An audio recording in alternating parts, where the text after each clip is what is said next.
19-р нислэгийн Орос ураггүй болсон хачирхалтай дүүх.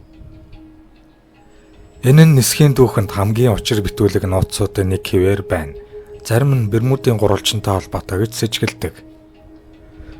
Энэхүү нислэг энгийн сургалтын нислэг байсан. 1945 оны 12 дугаар сарын 5-ны 2 цаг 10 минутад 5 TBM Avenger торпедо бөмбөгдөгч онгоц Флоридагийн Форт Лодердейл дахь Тэнгисийн цэргийн нисэх онгоцны баазаас хөөрсөн.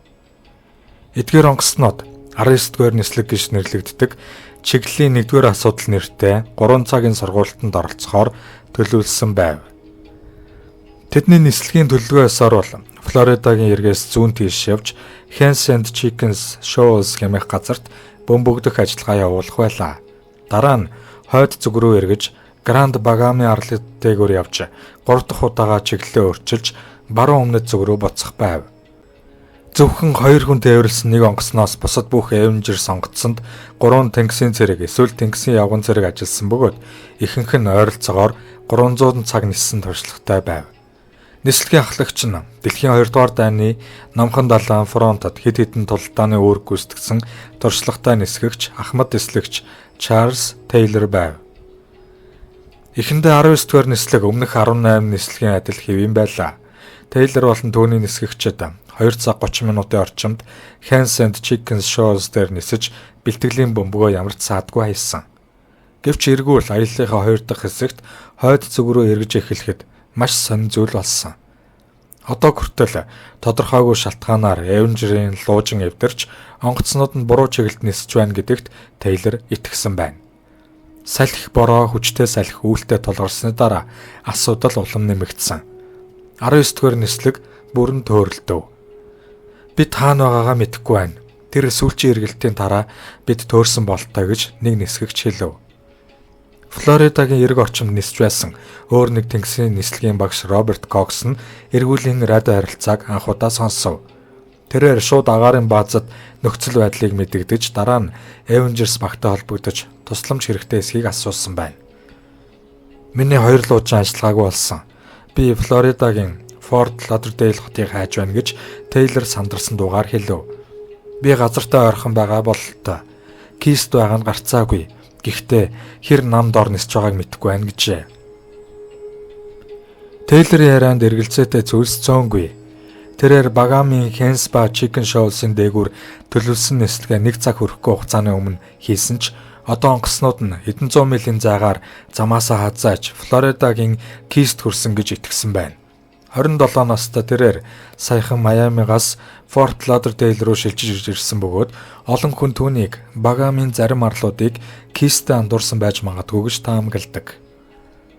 Ердийн нөхцөлд Атлантын далайд төрсөн нисгэгчид онгоцоо нар жаргах руу чиглүүлж баруун тийш их газар руу нисэх ёстой байсан ч Тейлор өөрийгөө Мексикийн булан дээгүүр нисж байгаа гэж бодсон байна.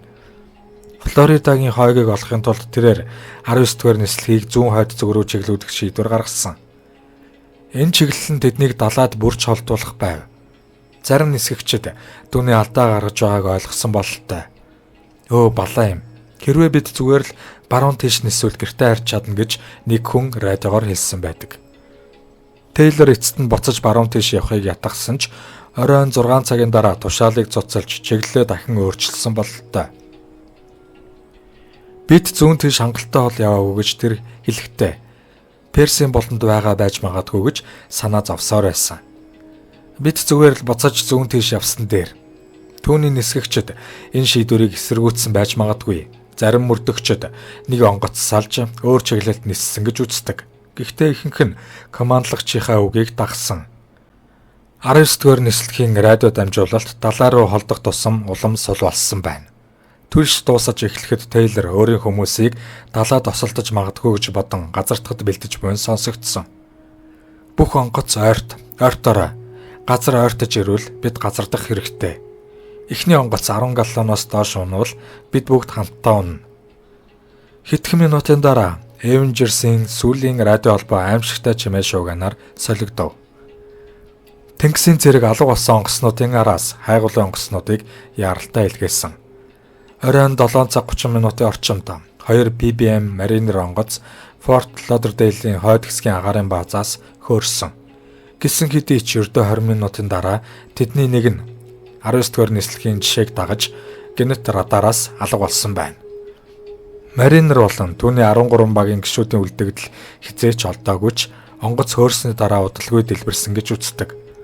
Усан дээр газардах чадвартай онгоц осолдох аюултай гэдгээрээ алдартай бөгөөд гал гаргах хандлагатай тул нисдэг шатхууны сав гэж хочилдог байв. Онгоц галд шатсан байж магадгүй гэсэн сэжиг батлагдаж худалдааны хөлөө онгоц галын бөмбөлөг олж илрүүлж газрын тосны толботой таарсан байдаг.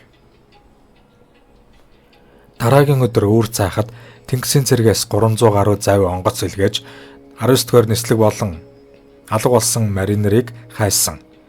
Хайлтын баг 300 мянга гаруй хавтгай дөрвөлжин миль талбайг 5 өдөр шалгасан ч үр дүнд хүрсэнгүй.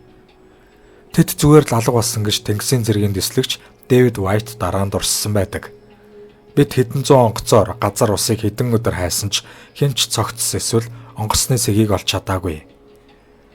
Тэнгисийн цэргийн мөрдөн шалгах орооч бас нэгдсэн хариулт өгч чадсангүй. Тейлор луужин эвдэрсний улмаас Багами арлуудыг Флорида Кийстэ андуурсан байж магадгүй гэж маргасан ч 19-р нислэг яагаад ингэж төөрсөнд тодорхой тайлбар олж чадаагүй. Гишүүд эцэст нь энэ сүрлийг тодорхойгүй шалтгаантай гэж тайлбарласан байна.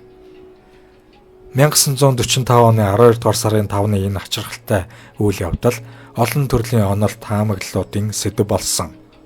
1960-70-аад онд Винсент Гаддис, Чарльз Берлиц зэрэг сэтгүүлүүд зохиолчид 19-р нислэгийг Бермундын гурвалжин залгисан гэсэн санааг түгээсэн бөгөөд Атлантын далайн энэ хэсэгт онгоцнууд орс ураггүй алга болох буюу төхөөрөмж гэнэт эвдрэх зэргээрээ хүмүүсийн дунд алтартай болсон.